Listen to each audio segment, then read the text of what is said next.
The title of my paper, Abuja, Decolonizing Africa's Modernity and Building Epistemes in the Era of the Contentious Democratic Movement. The conference, TOPOS, Landscapes of Power, Reconsidering the 20th Century Capital Cities, is timely in light of the heavily contested democratic processes that are going on in different countries around the world. The theme of this workshop convinced me to examine Abuja's development as a project for decolonizing Africa's modernity and building epistemes in the era of contentious democratic movements. Following the trajectory of the paper, of the title of the paper, I highlight the opportunities and the challenges of developing Abuja along 4 socio-spatial registers, which I elucidate with examples of the urban design proposals and the design of certain key elements in the city. For example, the mall and the National Assembly complex.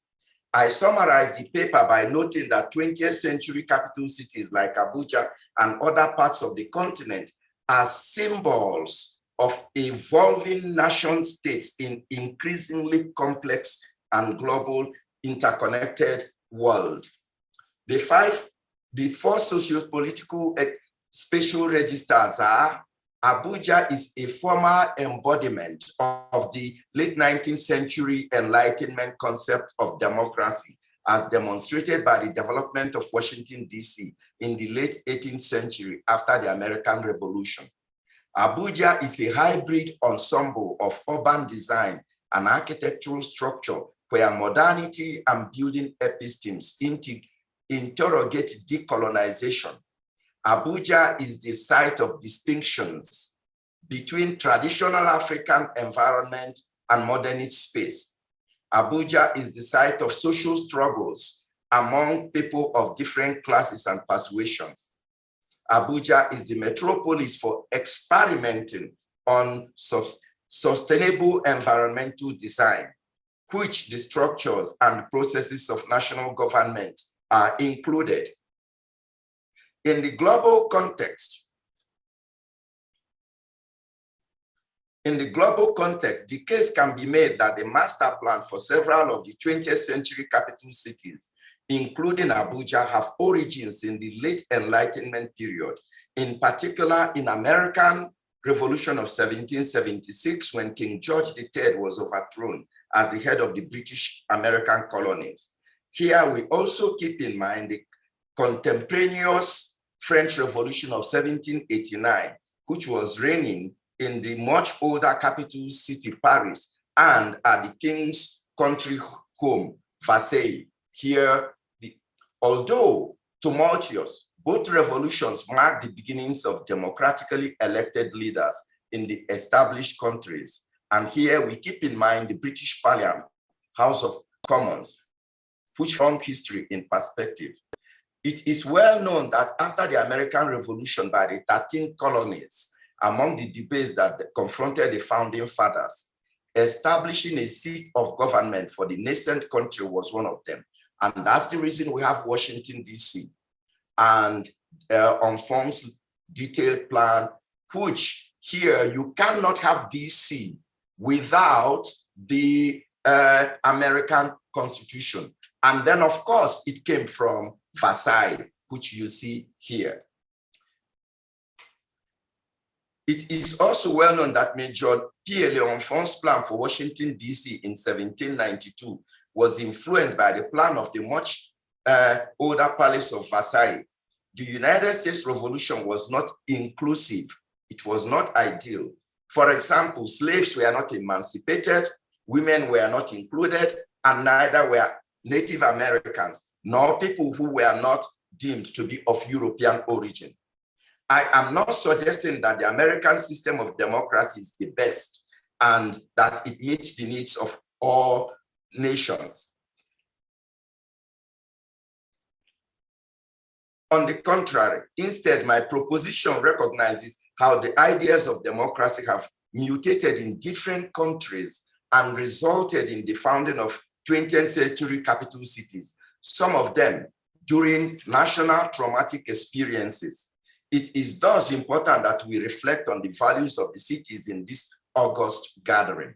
Although we are limiting our discussions to 20th century capital cities, it appears to me that one of the themes that is implicated by TOPOS is the origins of the modernist, monumental, democratic landscapes from Versailles and Washington through DC, through Canberra, New Delhi, Chandigarh, Islamabad, Angora, Brasilia, and of course, Abuja. All of these have been discussed extensively.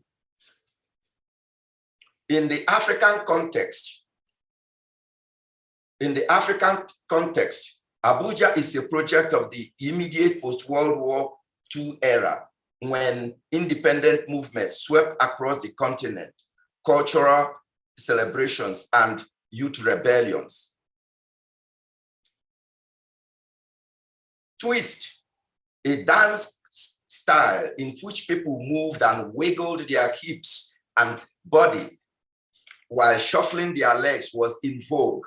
This slide is a window into the landscape, the African youth's imaginations of modernity in Ghana and around the continent in the 1960s. There were also the celebrations of African culture in apparels by political leaders and citizens by stylish nationalisms. You could see Kwame Nkrumah on the steps with Awolowo to the left there, the Kenyan delegate, or to the right, to the African Labour Congress at Accra, Ghana in 1958, was dressed in a suit and tie and an outfit typical of European dress. However, Mr. Ochoada was not content with dressing in a formal suit. He also topped his outfit with his traditional headdress that is made of cowrie shells and feathers. We might view this juxtaposition of African and European cultures today as idiosyncratic, but back then in the 60s, it was normal and a question of African pride, cultural reclamation, and decolonization. The outfits pose the question, what does it mean to be African in the modern world? The answer is both complementary and contradictory, and it is with this lens of neither this nor that I will propose we discuss the Abuja Master Plan. But first, the pioneers of the independent movements in the different countries established international and political networks around Africa, keeping in mind that it was the immediate post-Cold War era and the peak of the Cold War. President Fidel Castro's visit to Cairo, Egypt in 1958 is an example of African leaders connecting themselves around the world and creating an international brotherhood and sisterhood amongst oppressed peoples of the world. The fraternal connections were not just mere political. They were also dynastic. They were also dreams of dynastic growth that were sealed in marriages, as is in the case between Nkrumah of Ghana and the sister of President Gamal Nasser of Egypt. This is Gamal Nasser. This is Nkrumah. His wife is Gamal Nasser's sister. So it wasn't just a revolution of brotherhood. There was a lot that was happening on the continent, and you could see that it was global around this revolution. And you could relate to what was happening in Latin America with Che Guevara and all those movements that were happening. So we should position Abuja in that context. Lastly, in the literary and the political front, the era was intellectually nourished by novels, amongst them, The Wretched of the Earth by Frantz Fanon. I do not know what you call it in Portuguese. The Black Skin, White Marks, Chinua Achebe's Thing Fall Apart. And it is in this cultural context that we can understand the meaning of Abuja, because Abuja did not appear in the blank. Let us now take the contrast between, we will now begin to look at how the contrast happened and why it was a continental experience. Ghana is right here in West Africa, right there, if you follow the cursor. Let us now take the contrast and comparison among Africans and Europeans. in the projects of decolonization in architecture and urbanism, while keeping in mind that we are discussing capital cities and not single objects. Nevertheless, these examples talk about the contradictions and the complements of decolonization. The first African country to gain political independence from Britain was Ghana, led by President Kwame Nkrumah. Ghana's independent act sends a dual confusing message to Africans as a whole. On the one hand, they are decolonizing and celebrating their native cultures. On the other hand, they were celebrating their freedom with Greco-Roman inspired arch. How do you balance those two experiences? Nkrumah's arch raises questions for the African that has been mentioned. What does it mean to be to decolonize, to be modern, and to be modern? Perhaps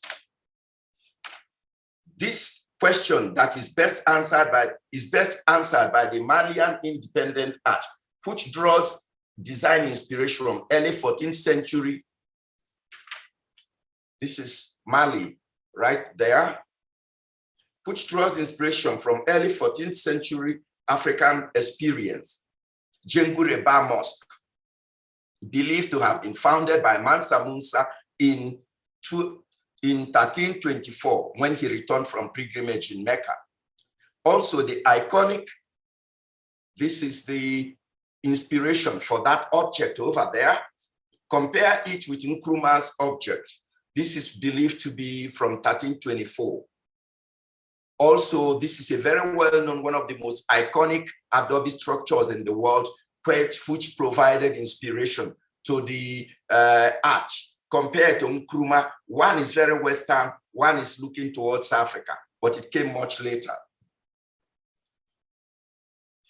Two capital city projects are also worthy of mention here.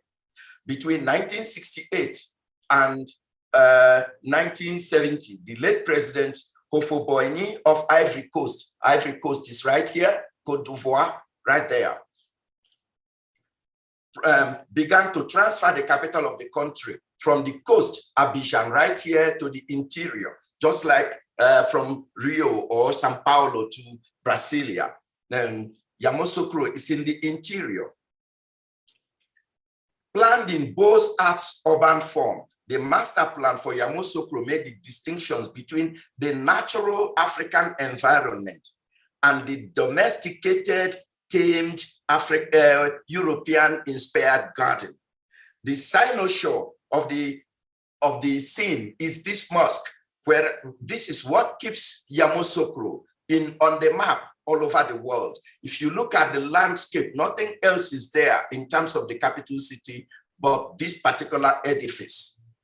This, located in the interior of the country, the Basilica of Yamoussoukro is most visible object and landscape, and it dominates it like a cinema stage, set stage on the African wilderness.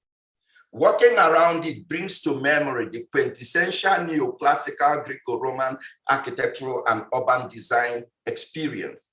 While a one-to-one replication of the style of the basilica cannot be claimed, nevertheless, viewer of the Basilica of Our Lady of Peace at Yamoussoukro will recognize the inspiration of this basilica from St. Peter's in Rome. The scale of this columns, the scale of the columns arouse awe to the visitors and reinforces the differences between being African and being assimilated into the culture of the French based on the Greco-Roman experience. St. Paul's Cathedral in London looks like a small church building inside Our Lady of Peace Basilica. This is St. Paul's Cathedral. You can imagine the scale of Our Lady of Peace.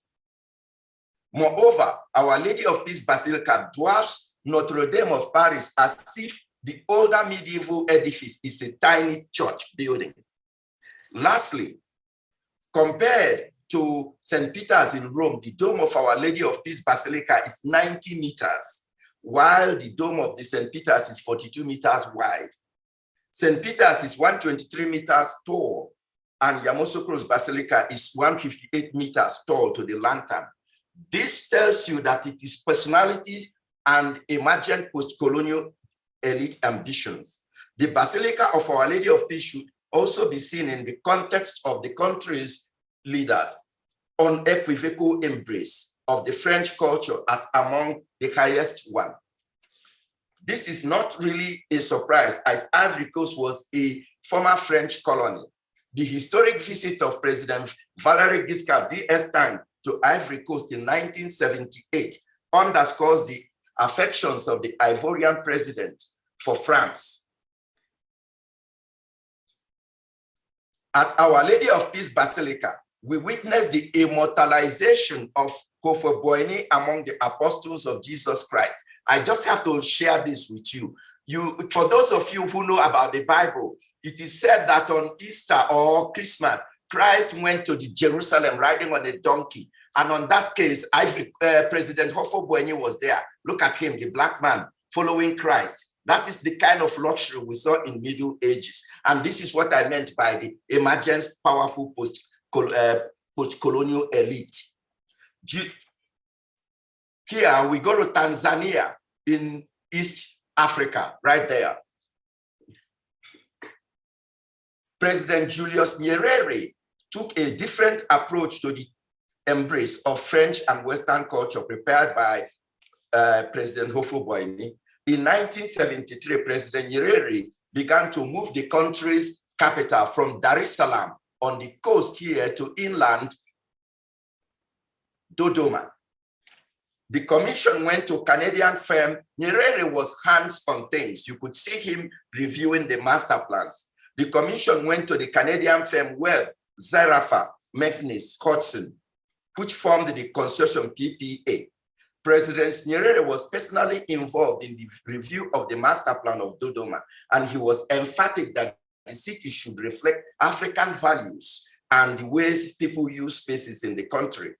Compared to Yamoussoukro, Dodoma is a modest city that straddles the lines between being African environment and it raises and being a modern city. This is Dar es Salaam is on the coast here, and then Dodoma is in the center. This is Dar es Salaam, Dodoma. In regard to urban development, Dodoma is a much more modest city, unlike Yamoussoukro. It is small, planned. Now we go to Nigeria. Nigeria became independent from Great Britain in October 1, 1960.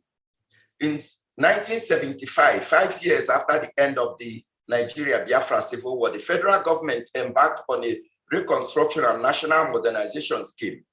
It was in this context when Nigeria was flooded with oil money that Abuja was planned. The goal was to move the capital from Lagos at the edge here or right here at the corner to the center of the country. And you can notice that it has the shape of a heart. It was in several international architects and urban designers. I will name two of them. Lucio Costa, Oscar Niemeyer, they were all part of the competition. But the main award went to Thomas Todd of the firm of Robert Mikhag and Todd in Washington, D.C. They were based in Philadelphia. Yesterday, when Canberra was being presented, Ian Mikhag was mentioned, and Thomas Todd was working with Ian Mikhag. I took this photo when I was interviewing him. He's my good friend. He passed away on June 14th, 2018, just 4 years ago. A very, very good friend. Thomas Todd, as an alumnus of the University of Pennsylvania, he deposited all his drawings in the archives of the library. And students of the University of Brasilia, when you become famous, please take all your drawings and leave them with the university. I am a believer in the patronage of the university. That is your challenge. Don't go and copyright them and keep them to yourself.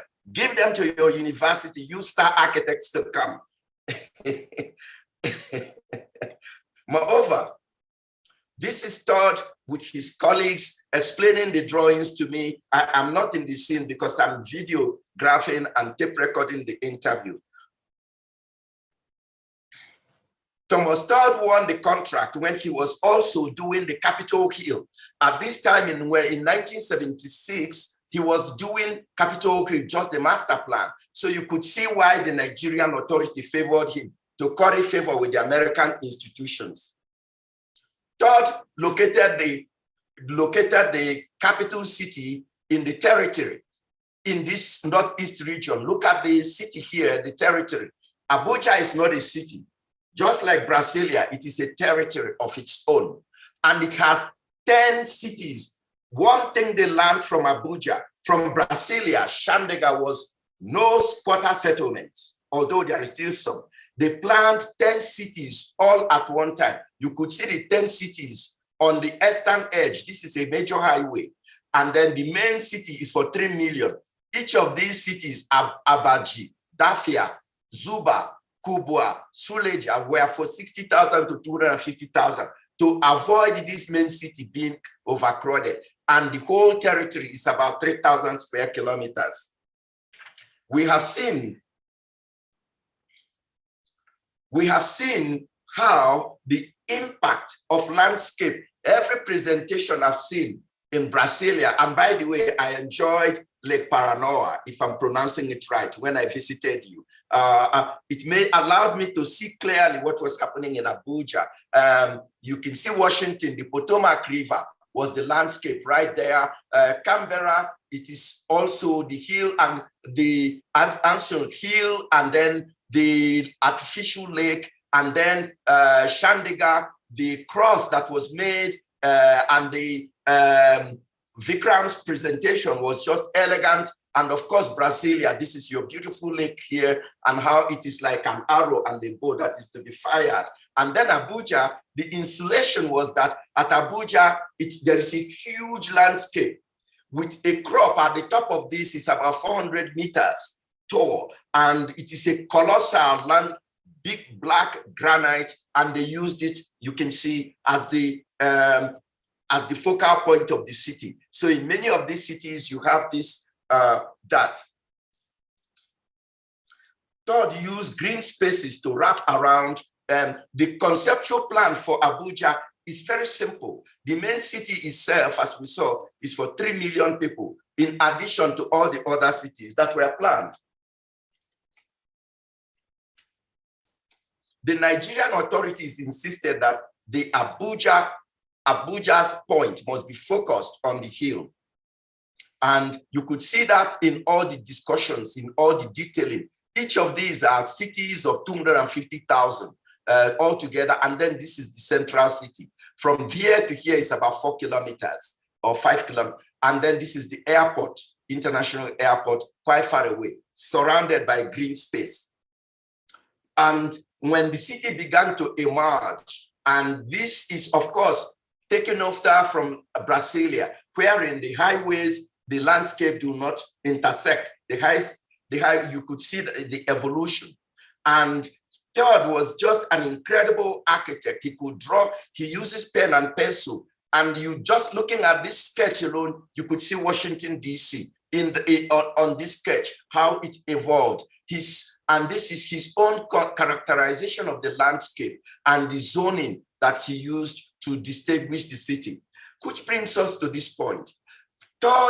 For Todd, Capitol Hill, this is Nigeria's Capitol Hill.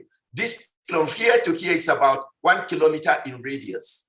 It is a huge space. And in that case, if you look at Washington Monument, this is Todd's monument right there. You look at Lincoln Memorial, he uses a stadium. You look at low-rise Smithsonian museums, and all this area is low-rise museums. And each time you look at it, and then you look at Pennsylvania Avenue and Maryland Avenue, you see the two avenues right there. In other words, Todd was thinking about Washington, D.C. when he created Abuja. We might ask, does Todd transplant of Washington, D.C.'s urban model to Nigeria correlate with the transfer of democratic culture to the country? Or is it another form of cultural imperialism? I don't think we can ignore that question. I had a long discussion with Todd about this, and he believed that he was transferring democracy to Nigeria. In that sense, he interpreted the landscape as the landscape of democracy. But the detailing of the central area was put in the hand of Kenzo Tange of Japan, who in 1981, you can see Kenzo Tange presenting the master plan to the elected President Shehu Shagari in 1981 at a makeshift in the site at Abuja. Unlike Todd's model, Tange's mall is delineated on both sides by high-rise buildings. This is Tange now went back to Brasilia and took the concept of the three arms zone, the judiciary, parliament, and the presidency right there. But from here to here is about 0.2 kilometers. And this is a bridge. In time of protest, this place can be cordoned off, can be closed. Unlike Brasilia, which you can access the three arms zone easily, Tange created a security zone. And from the radius of this is over 1 kilometer. So it's a huge space. And then you have the National Plaza. In fact, while the design of his mall was not, Tange was thinking about the information city that he had planned in the 1960s. In the 1960s, Tange was planning a bridge over Tokyo Bay, and he called it the information city. Abuja was the space where he began to implement that information city in design. Besides, most of what Tange has proposed had been built elsewhere. First, his greatest success, the last commission, was at Metropolitan Complex of Tokyo. That was his last major mission before he retired and passed away. And all the designs he created in terms of multiple levels, that's the way he envisioned Abuja. You could see that in the perspective view. Unlike Todd's view, Tange's view for Abuja is a metabolic view, in which, if you look at the buildings, this is the Yamanashi Press Broadcasting Center he built in Tokyo. So you can see that he was assembling it now in Abuja. And the great Bologna Fiera district, Italy, Bologna, that is also what he proposed for Abuja overall. And this is the palace of King Fahad in Jeddah, Saudi Arabia. This is the presidential palace he proposed for Abuja, Nigeria. Tange envisioned Abuja as a museum where he would collect all his work and implement them there. For the National Assembly, he designed a triangular object, and this is the House of Representatives, the Senate. However, the building was rejected. If you look at the aerial view, it is a huge complex with a huge courtyard, accessed by steps. However, this was rejected on the grounds that it appeared as if the two buildings, the two houses were colliding with each other. In reverse, he created the domed design, which was later on approved. Tange's study, but Tange traveled all over Nigeria in order to create the design, his tectonics. He looked at the wall decorations, the way people moved with adobe and constructions.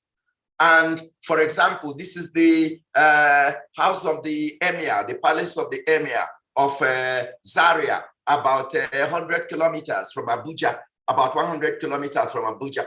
In the past, these were adobe. These are now deceitful because they are concrete now. They are no longer adobe structures. And above all, Tange looked at how people decorated images, calabashes, and gods, and he synthesized them into these forms. From that form, that's how he created the wall of the structure in the decoration. But these raise the question, if you look at it now in the building, you may never know how the sources came about, but it raises the question, what does it mean to be modern? What does it mean to be African? And that brings me to this question. Just before Tange's national monument was to be built, there was a coup in Nigeria. And as a result, all his plans went away. A little side note there, Tange's work, you could see that from 1960, when the civilians came into power, almost equal number of military and civilians have been governing the country. It appears to me that the history is not too different from Brazil, but I'll stop there in that case. And in this case, what happened was, with the overthrow of Shagari, Tango's plan was taken, crumpled, and thrown into the trash. In this case, political power could never be ignored in the making of Abuja. Details of it, you could now see the object and how Aso Rock, Aso Hill looms over in the backyard. It is quite a monumental site.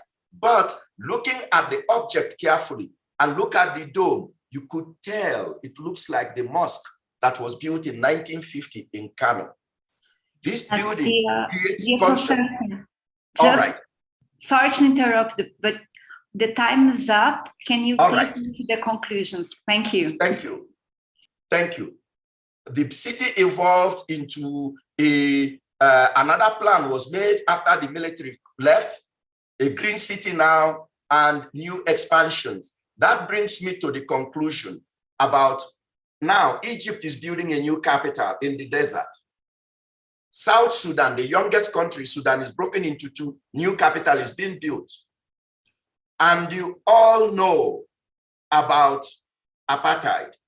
When this building was built, it was for English and Dutch union by Herbert Baker, women protesting against apartheid laws. You all know about Nelson Mandela's imprisonment. Herbert Baker did not know that one day a black man, an African, would rule the country, and that would be his office.